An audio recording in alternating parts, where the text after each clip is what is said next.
அஸ்ஸலாமு அலைக்கும். எல்லாத்துக்கும் மாலை வணக்கம். பிஸ்மில்லா.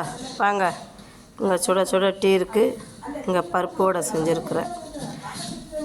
பருப்பு வடைக்கு பருப்பு நான் ஒரு 2 மணி நேரம் ஊற போட்டுட்டேன். கடலப்பருப்பு ஊற போட்டு எடுத்துட்டு கொஞ்சம் வரமிளகா, கொஞ்சம் பெருஞ்சீரகம், கொஞ்சோண்டு இஞ்சி, கொஞ்சம் பெருங்காயத்தூள், ஒரு 4-5 பூண்டு பல், கருவேப்பிலை, வரமிளகா இதெல்லாம் மிக்சியில் போட்டு ஒன்றா அரைச்சிட்டு உப்பு பார்த்துட்டு அப்புறம் வெங்காயத்தை பொடிசாக நறுக்கி அதில் போட்டு கொஞ்சோண்டு மஞ்சத்தூள் அந்த கலருக்கு வேண்டி போட்டு சும்மா சூப்பராக இருக்கா பருப்போட.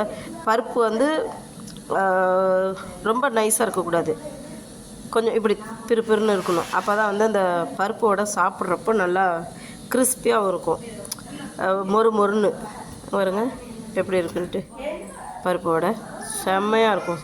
டீ கூட வச்சு சாப்பிட்டா சூப்பராக இருக்கும். பிடிச்சிருந்தா ஷேர் பண்ணுங்கள், சப்ஸ்கிரைப் பண்ணுங்கள், லைக் பட்டனை மறந்துடாதீங்க ப்ரெஸ் பண்ணுங்கள், கமெண்ட் பண்ணுங்கள்.